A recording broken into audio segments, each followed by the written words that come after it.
Hi, I'm Sara Maffey-Holland, and this is Man vs. Land, a segment intended to educate the public on various home and landowner topics, as discussed with guests who are experts in those fields.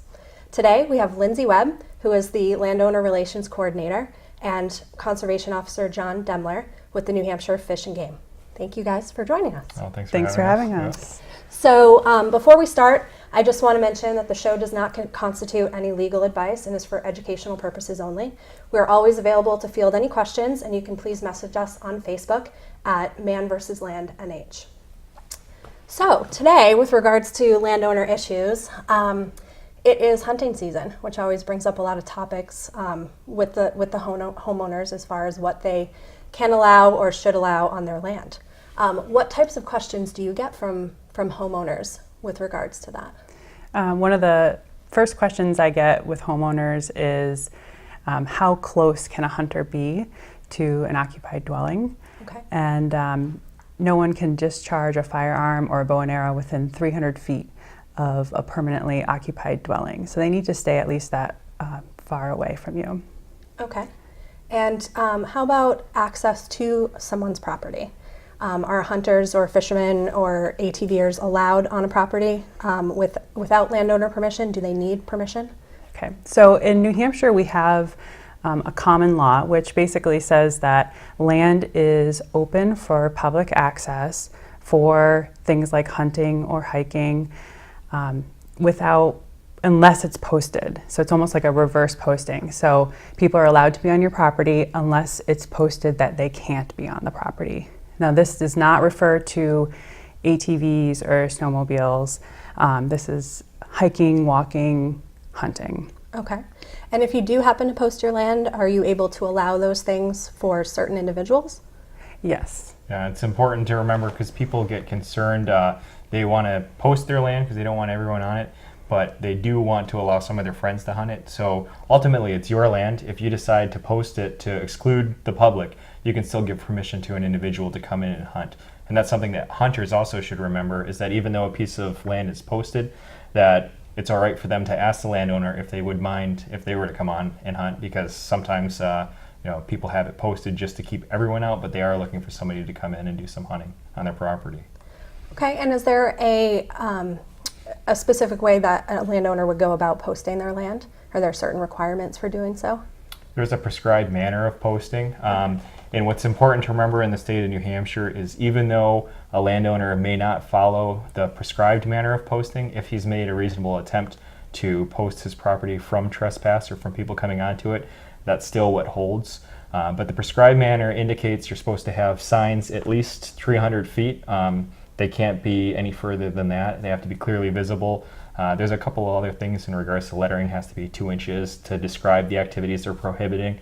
And then also any barways or gates also have to be clearly posted with that no trespass sign or no hunting sign. Okay. And any other questions that you commonly get from landowners? Well, something related to that is a lot of landowners are looking at putting up safety zone signs. Okay. And safety zone signs is a great way to let hunters and others that are out in the woods know that they're coming toward a house. And the Fish and Game Department will provide safety zone signs free to landowners as long as they agree to leave part of their lands open for hunting.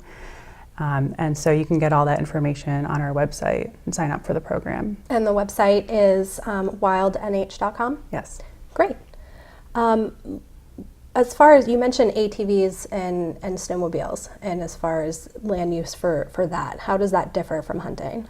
There's a significant difference because hunting is clearly less of an impact in regards to an individual walking through your property. It doesn't really create too many issues usually.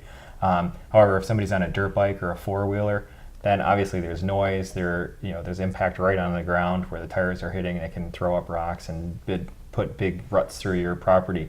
So in New Hampshire, in order to operate what we call an OHRV, an off-highway recreational vehicle, you have to have written permission from the landowner if you're outside of your own property. So anywhere you want to go, basically in the state of New Hampshire, you're going to stay on your own property or go onto a legal trail system, which there aren't all that many.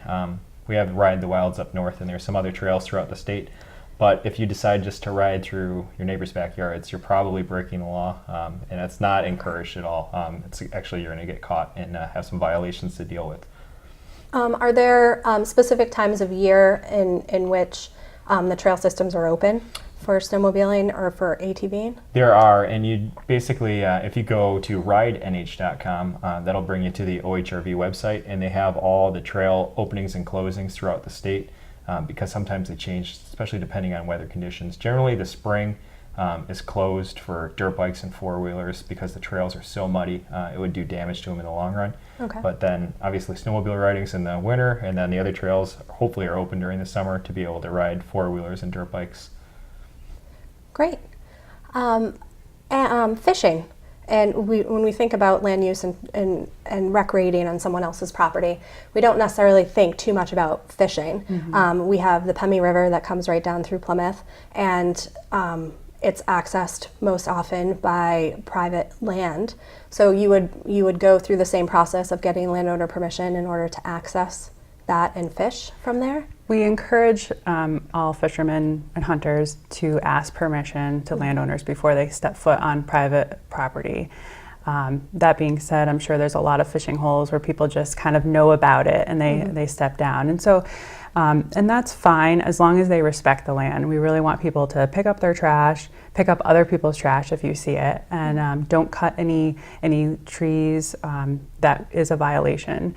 So respect the land, and that access will be open for everybody.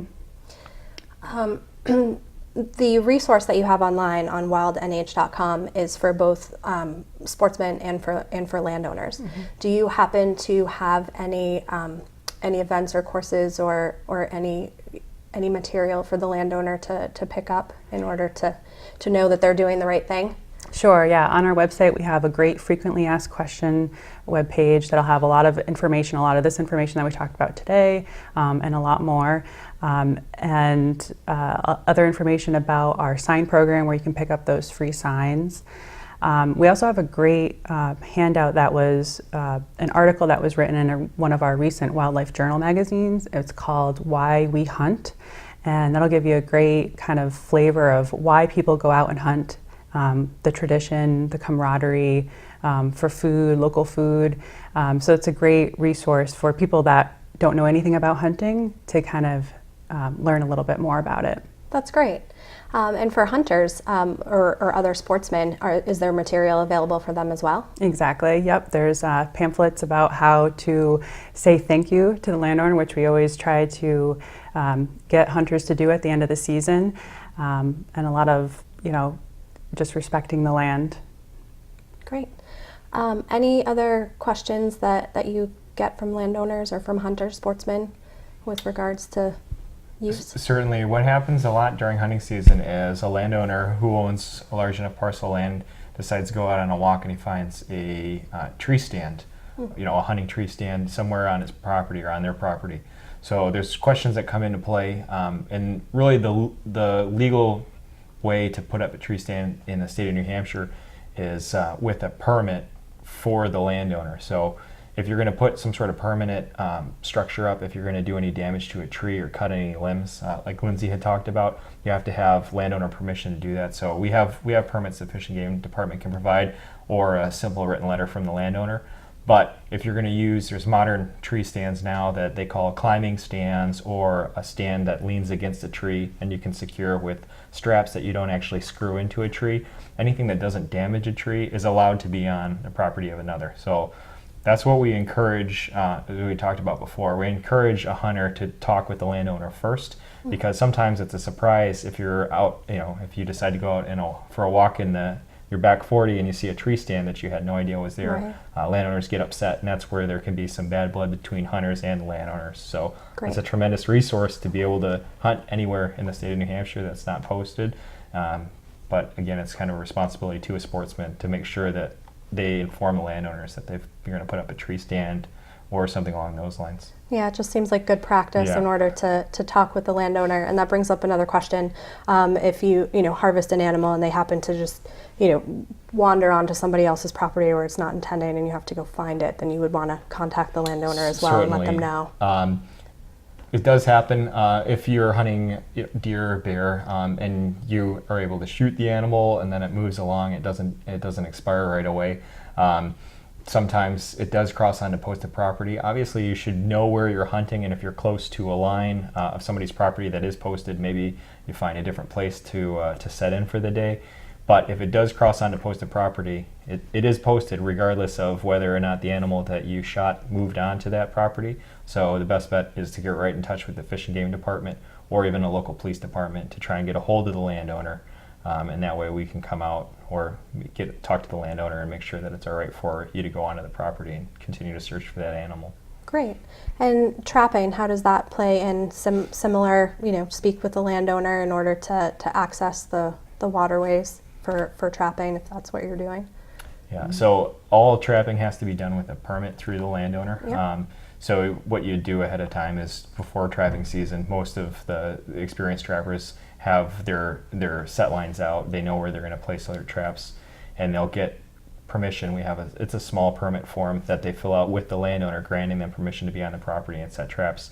Because something that is important in trapping is that you're liable for whatever your traps catch. So it's important, whoever's land you're putting a trap on, to understand that the traps are in a safe location where they're not going to have incidental catches of domestic animals, or they're not going to be too close to somewhere that they're not supposed to be. So that's why the permitting process is pretty important, so that landowners know that there's traps out there and they can kind of exclude areas, or just say, I'm sorry, I have a dog, I don't want you to put your traps in my backyard type deal. Great, that's good information. Other questions that you get? Yeah, another topic that comes up a lot is land that's in current use, and whether or not you can post it or you have to keep it open. Yeah, that's a great question. Yeah. So if you have your land in current use in the basic current use program, you actually do not need to leave your land open for recreation. But if you have the current use with the additional recreational discount, and that'll say right on your tax card, if you don't know, you can go down to your town office. That if you have that additional recreational discount, you have to allow 6 forms of recreation. Hunting is one of them. It's hunting, skiing, fishing, snowshoeing, nature observation. So that's excluding ATVs, OHRVs. You can anything that restrict causes any type of damage. Correct. Okay. Yep. Yeah, and we'll have another guest on from New Hampshire, or UNH Extension Service, that's going to talk a little bit more in depth about current use. So that's a great segue for that. I think the takeaway is to just communicate with your landowner, let them know that you're there, just have an open relationship. I think that's probably the best way to go to avoid any issues. Anything else that they may ask? Any other topics? I think as a landowner, some people have a fear of keeping their land open. They assume that they're going to incur liability if somebody's injured on their property. So one thing the state of New Hampshire has is protections against that. Basically, if your land is open for use and somebody comes in and there is an incident where they hurt themselves, you're not at fault for that unless there is a serious danger that you don't disclose. If you have like an old well or something along those lines, that you would have to mark that in order to exclude yourself from being liable for that. But if you just have general property that's open, you're not responsible for the actions of somebody that's on your property. So it's really encouraged. It's very unique actually to New England to have open land the way that we do. Most of the other parts of the country, you have to have permission from a landowner, and it turns almost into a business for a lot of people. If you go out west to do hunting, some serious hunters go all over the country, and they're paying money to go onto somebody's land to hunt, which is not, that's not the way that we do it in New England, and especially not in New Hampshire. So it's very unique, and it's an important balance that we have with the tradition of hunting and trapping in New Hampshire, is to try and keep land open so that everyone can use it. Yeah, and that's very nice considering 70% of our land is all privately held. So that's a lot of our state and a lot of our resources. So it's really great to have that relationship. Well, thank you guys for hanging out with us today. Really appreciate it. Again, Lindsay Webb, the Landowner Relations Coordinator for the New Hampshire Fish and Game, and Jon Demler, Conservation Officer, who is local to the Plymouth area. So thank you guys for coming. You can visit them online at wildnewhampshire.com, and you can visit us on Facebook at Man versus Land NH. Thanks, guys, for coming. Okay, thank you. Thanks.